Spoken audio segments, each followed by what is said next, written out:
Hello everyone, friends. Welcome to a new chess video.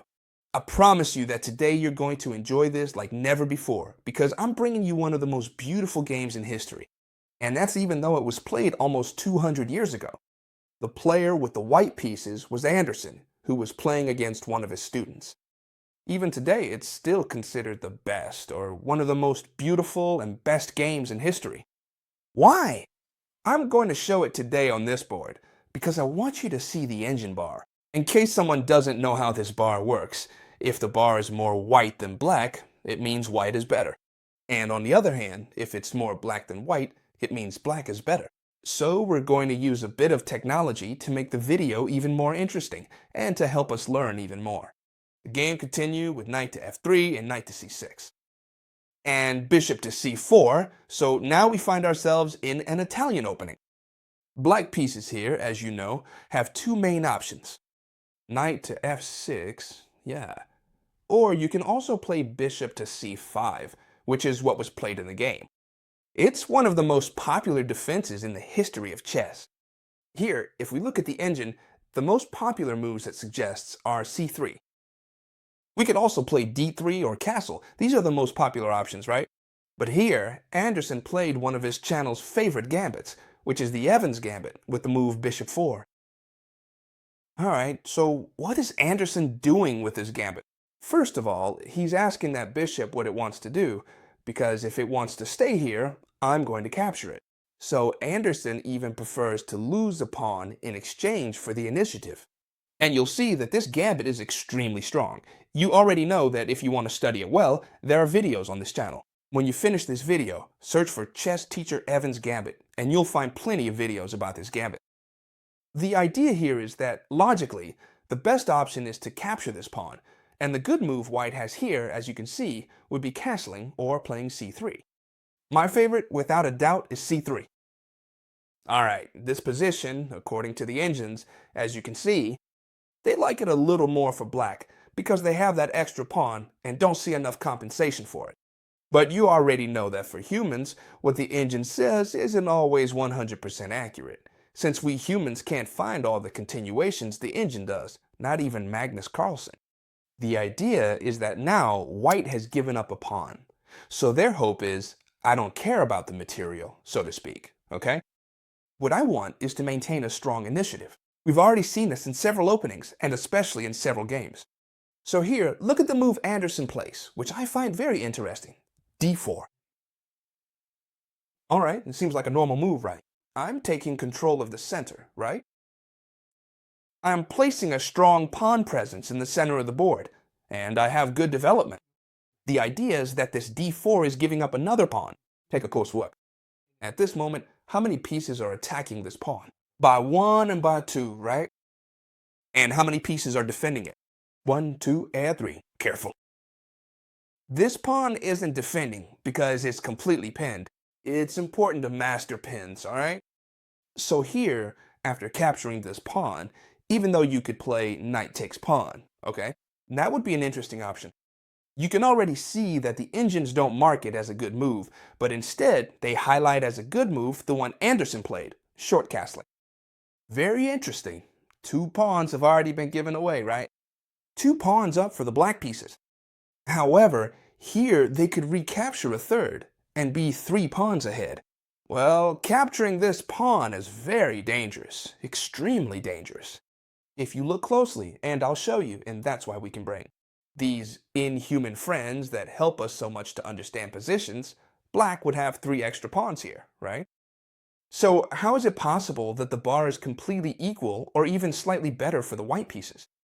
If we're down 3 pawns and the game is equal, it means our position is incredibly better than our opponent's, because if we're equal with 3 pawns less, just imagine, right? So I'm going to take back this move, and what Anderson's student did was push this pawn forward. A very interesting move. What is Anderson's idea against this move? Well, he would start attacking with the queen along the diagonal. As you can see, this Evans gambit has many attacking variations. The good thing about these gambits is that we can be creative. We don't always use the same attack. We can use several different attacks. In this case, since so many lines open up because we've sacrificed pawns, We can, for example, bring out our queen and bishop on this side here, attacking the f7 square. It would be a mistake to place this knight on h6 right now. Why? Because we would simply take it out and then come in through f7 anyway. The only logical move here, aside from queen to e7, is queen to f6, right? That's exactly what happened in the game. Anderson keeps up the pressure with e5. You'll see that you're going to enjoy this game more and more. The queen is being threatened. Could the knight capture this pawn now?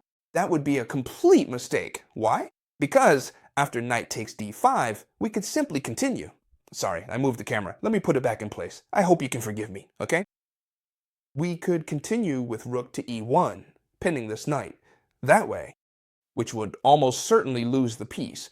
Or we could even play knight takes knight, queen takes, and then try to play rook to e1 once it's defended. However, here the black pieces would have time to defend, so the best move would be knight takes and then rook to e1 directly. What actually happened is that, logically, black didn't capture this pawn, but instead moved their queen away, which is, of course, a much better move. And they place it on this excellent square here, g6, because it does two things. It defends their passed pawn. It's extremely important to keep passed pawns in mind, okay? I'm going to show you how to properly defend a passed pawn in the future, because it's crucial. And also, they're threatening us with a possible mate down the line. The game continues with rook to e1, placing the rook on the open file. The knight from g moves to e7, since it can't go out via f6, and Anderson keeps developing his bishops, which cut like ham knives, right? Now they're directly taking control of the diagonals that point toward the king. Well, here, black is starting to realize that even though their position isn't bad, it's very complicated to play. So they say, well, I'm going to do something. I'll give you this pawn since I already have two extra pawns. Losing one doesn't matter to me. With what idea? With the idea of destabilizing your queen on this file. This file is very good for the queen, so if I put the rook there, sometimes, as you can see, giving up a pawn can be interesting, right? Because it gives you other advantages, even though, as you can see, computers don't really like it much. Queen to a4, and the game continues with this bishop to b6. This bishop improves its position and points directly at our castled king. Knight from b2, the pieces keep developing, and now it's black who is becoming more active. He places both bishops, aiming at the white king. Knight to e4. Naturally, the pieces are jumping around. The queen improves her position, and now bishop takes pawn. All right, let's look at the current situation, because right now we need to pause for a moment. We've recovered the two pawns we were down, so what has happened to the white pieces bar? It's gone up consistently. Do you see? That's because our position was much better. When we recover the pawns, our position is winning. What is being threatened right now with this bishop takes pawn? The threat is clear, right? Knight to d6 check, and I take the queen because it's a discover check. So even if they capture our knight, we could take the queen with the bishop, right? So that queen absolutely has to move out of the way. In this case, it moves to the h5 square.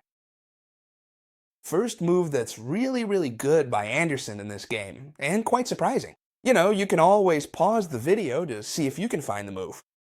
This spectacular move was the following. Knight to f6, check. Well, as you can see, the engine doesn't consider it the best option, not by a long shot. What does the engine consider the best move here? I'll show you.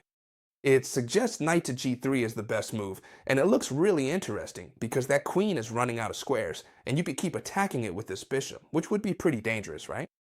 So here, anyway, no matter how much the engine says this move is better, I'm going to take a move back to see if it lets me, because sometimes I still get confused with these tough chess positions. There it is. Knight to f6 is a spectacular move. In my opinion, it gives check and I take the queen. So it absolutely forces them to take the knight. You see it, right? So the idea is that it's not really a knight sacrifice, because after the recapture, the rook's pin on the knight is activated. It's super important to really understand absolute and relative pins. Don't worry, because later on I'm going to explain in detail how to stop the passed pawn, how to use pins, and all that. And now this knight is definitely going to be taken. The player with the black pieces finds a brutal move here. Really good. The best in the position. Rook to g8. What is rook to g8 threatening? Do you see it? The threat is obvious. Queen takes knight. Right? Why? Because this pawn is completely pinned, so the knight is defenseless. The threat is queen takes knight. And here is where Anderson's brilliance begins, making this game one of the most beautiful in the entire history of chess. At this point, I'm sure many of you are already seeing tactical ideas like rook takes knight, check. If this queen moves, I'm not sure how it could get in. Maybe with the bishop, since the queen is also aiming here, but I just can't quite see anything concrete to finish this game. Well, Anderson's move was incredible. Everything is being threatened over here, and he plays the subtle move, rook from A to D1. Do the engines like this move? Well, it seems it depends on which engine you ask. For example, right now I have Stockfish set up here, and Stockfish says this is a big advantage for the black pieces. If you use, for example, AlphaZero, it says it's an equal position. What's going on? That many times the engines aren't able to process all the information that a chess game gives them. It seems impossible, right? But it's absolutely true. And here is where the really, really, really beautiful part of the game begins, and I'm absolutely sure you're going to enjoy it a lot. So please, leave me a big like if you're enjoying this video, because it would make me extremely happy. He captures the knight. Obviously, he takes the bait. Right now, virtually, black has 2 extra pieces, since they've captured this knight and the other one. Although this knight will probably be lost, this is where Anderson's masterpiece begins. Are you ready for this move?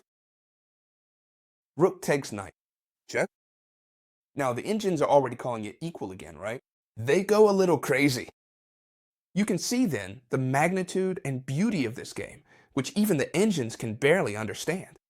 That's why I thought it was so interesting to bring the engine here for you as well. Right now, the most logical move for black would be to move the king to d8, and that would lead to a very equal position. Right? However, logically, that wouldn't add to the beauty of the game, and the player with the black pieces accepted the sacrifice and took the rook, without knowing what was coming for him. As you can see, the evaluation bar has shot up, because here there's a move that's truly admirable. And the move is the following, my friends. Queen takes d7, check. A queen sacrifice for a pawn. He sacrificed the knight, then the other knight, then the rook, and finally he sacrifices the queen. This king can't move away, because if he tries, bishop takes knight is checkmate, so the only option is to capture. Once this queen is captured, she exposes the rook, and then comes this bishop check on f5. The king has to move, and if he moves forward, which is one of the only 2 squares he can go to, the bishop simply comes to deliver checkmate on d7, so it seems like the best defense is to go back, but the game continues like this.